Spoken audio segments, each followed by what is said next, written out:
The year is 1177. You're standing in full armor under a scorching Levantine sun, and the army marching toward you outnumbers yours by more than 10 to 1. Your white mantle clings to your back with sweat, the red cross on your chest catching the sunlight. Around you, a small force of knights and soldiers stands in tense formation, barely a few thousand men. Ahead, across the dusty plain near a place called Montgisard, an army of over 20,000 soldiers moves toward you, led by the most feared commander in the Muslim world, Saladin. Leading your side is a 16-year-old king, his body slowly being consumed by leprosy, barely able to hold a sword himself. And you, a Knight Templar, sworn to God, sworn to this cause, are about to fight in one of the most improbable battles in history. But before we get to that, let's talk about how a knight ends up wearing this cross in the first place. You weren't born a soldier of God. You were born a second son. Your family holds land somewhere in France, minor nobility, respected but not wealthy, the kind of family with just enough status to matter and just enough land to cause problems when it's divided. Your older brother will inherit everything, the estate, the title, the family name carried forward. You were always going to inherit almost nothing. This is the quiet truth behind a lot of men who become Templars. You grew up training with a sword because that's simply what boys of your class did, riding, fighting, learning the code of chivalry before you were old enough to understand what any of it really meant. But by the time you're a young man, the path in front of you is narrow. Become a landless knight wandering from lord to lord, hoping for scraps of favor. Enter the church as a simple monk, praying quietly for the rest of your life, or something in between, a warrior who's also a monk, sworn to God, but still allowed to hold a sword? That's what pulled you toward the Templars, not just faith, though faith is part of it, genuinely, deeply part of it. You were raised to believe defending Christian pilgrims on their way to Jerusalem is holy work, that dying in that cause guarantees you a place in heaven no ordinary knight could ever earn through combat alone. But if you're honest with yourself, in your quietest moments, there's also this. The Templars offer you something your birth order never could: purpose, status, a brotherhood that doesn't care how many older brothers you have standing between you and an inheritance. So, at around 20 years old, you rode to a Templar house, knocked on the door, and asked to be let in. What happened next would take away almost everything you thought you knew about freedom and give you something else in return. The door doesn't open easily, that's the point. Before they even let you in properly, you're questioned hard. Are you already married? Are you in debt to anyone? Are you a member of any other religious order? Is there any way, hidden or otherwise, that you don't fully belong to yourself? The Templars aren't interested in men who come with complications. If you lie about any of this and get caught later, you can be expelled in disgrace. So you answer honestly and you wait while they decide whether you're worth taking in. When they finally accept you, the ceremony itself is quiet, almost plain, no grand celebration. You kneel and you swear 3 vows that will define the rest of your life: poverty, chastity, and obedience. Poverty means nothing you own is truly yours anymore, not even your clothes. Chastity means no wife, no family of your own, ever. Obedience means when a superior gives you an order, you don't question it, not once, not even quietly, to yourself. Then comes the mantle. If you're a knight brother, a man of noble birth like you, you're given a long white cloak, and later a simple red cross is sewn onto it, marking you as one of God's own soldiers. White cloth means something specific: purity, a life now devoted entirely to God, no longer to yourself.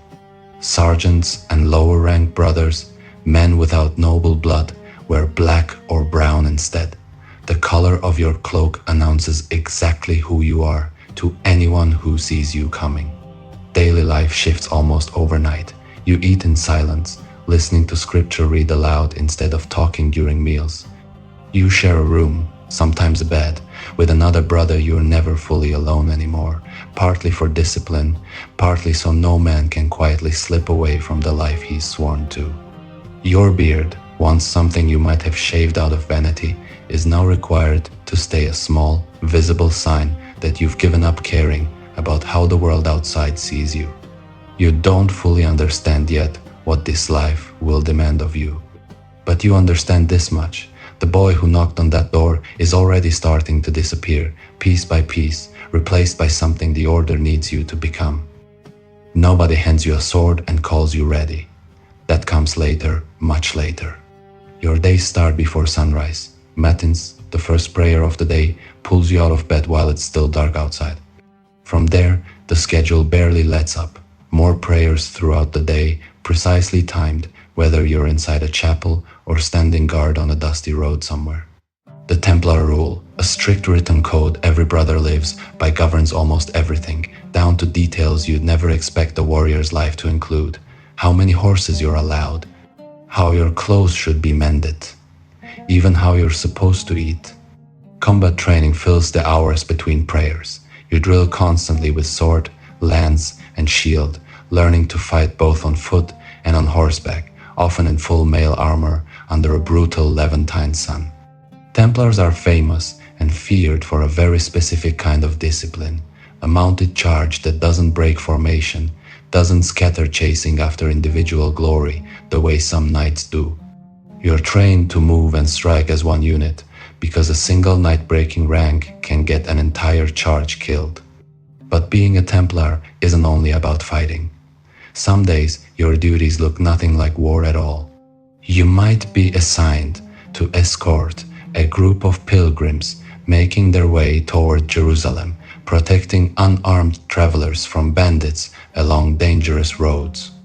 Other days, you're handling far less glamorous work, maintaining the fortress, tending to horses, or helping manage the order's growing financial network. Few people realize this part. The Templars essentially invented an early form of international banking, allowing pilgrims to deposit money in one country and withdraw it in another using secure letters of credit instead of carrying gold through bandit-filled roads. You might spend an afternoon helping record transactions instead of swinging a sword. Rank matters, but not in the way you'd expect from a normal army. There's a grandmaster at the very top, and preceptors running individual regions, but even senior knights are still bound by the same vows, the same silence during meals, the same obedience. Nobody outranks the rule itself. By the time you're fully trained, usually a matter of years, not months, you're no longer just a soldier. You're something closer to a weapon owned by God and the Order, maintained, disciplined, and pointed exactly where you're told to go. By now, you've been stationed in the Kingdom of Jerusalem for years. This is your world: dust, heat, ancient stone cities, and a constant simmering tension with the powerful Muslim forces surrounding you on every side. The king of this fragile Christian kingdom is Baldwin IV, and his story is unlike almost any ruler you've ever heard of. He became king at just 13 years old. Not long before that, his tutor noticed something troubling. The boy felt no pain when other children scratched his arm during play. It was leprosy, a disease with no cure, slowly numbing his body, and eventually everyone knew it would kill him. Most kingdoms would have quietly pushed a dying, disfigured boy aside in favor of someone healthier. Jerusalem didn't. Baldwin insisted on ruling anyway, and remarkably, the kingdom let him. You've seen him a handful of times, always from a respectful distance. By his mid-teens, the disease has already begun changing his face and hands, and by the time he's leading men into battle, and he can barely grip a sword, some accounts describe him having his hand bound to a mace, just so he can still fight from horseback. What strikes you most isn't pity, it's the opposite. Here's a boy who could have hidden in a palace for whatever years he had left, and instead, he's out here, riding at the front of his own army, refusing to let his body's slow collapse become an excuse. Your loyalty to him isn't blind hero worship. You're a Templar first, sworn to God and your order before any king. But there's something quietly humbling about serving under a ruler who has every reason to give up and simply doesn't.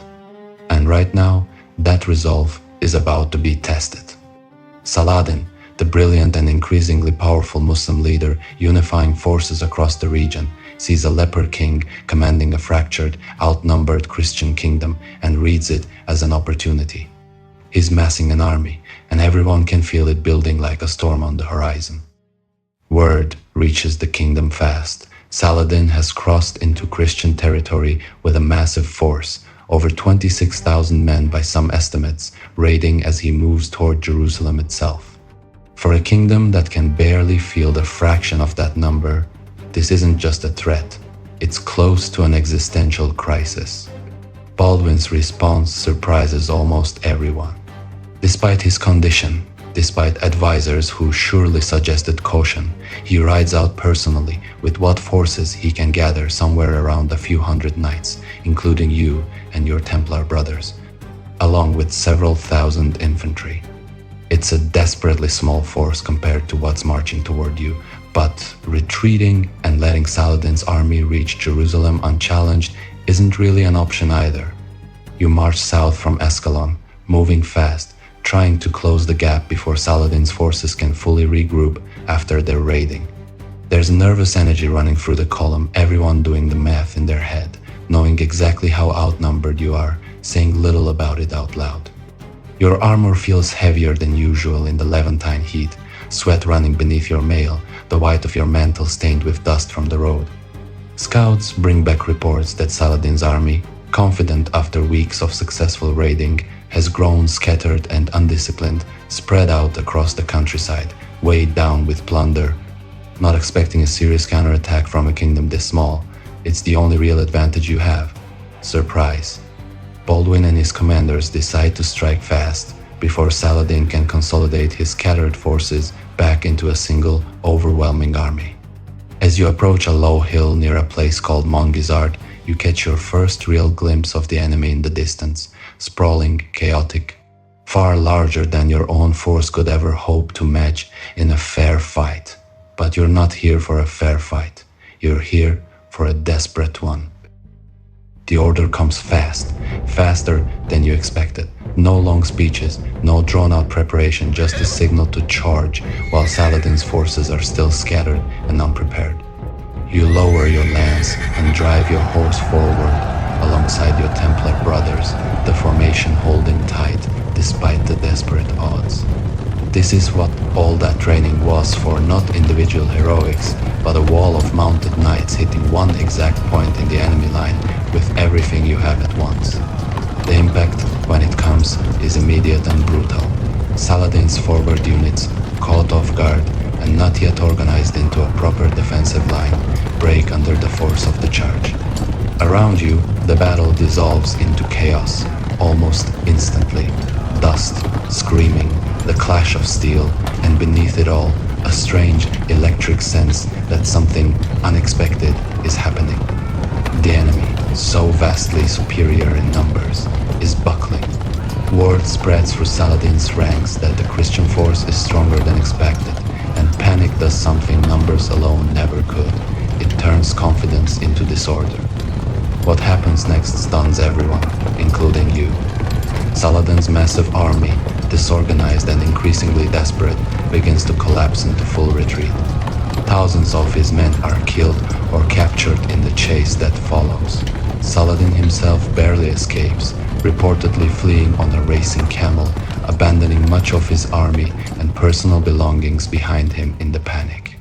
You stand in the aftermath, breathing hard, barely able to process what just happened.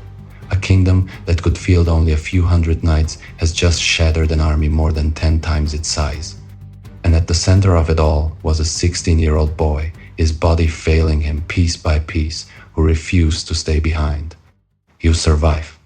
You ride back toward Jerusalem with what's left of your order's forces, exhausted but genuinely stunned by what just happened. Word of the victory spreads fast. Christian Europe hears of it almost like a miracle, a Leper King somehow shattering Saladin's army against every reasonable expectation. For a brief, shining moment, the kingdom feels invincible again. Life doesn't stop to let anyone celebrate for long though. You're back to the rhythm of Templar duty within days' prayers before dawn, training, patrols, the endless maintenance of a kingdom that everyone privately knows is still fragile despite this victory. Saladin, humiliated but far from finished, retreats to rebuild his forces, and you understand, better than most, that Montgisard bought the kingdom time, not permanent safety. Baldwin's own story afterward is harder to sit with. His leprosy doesn't stop progressing just because he won a battle. Over the following years, his condition worsens steadily, his sight fails, his limbs weaken further, until eventually he can no longer ride at all, carried into what battles remain on a litter instead.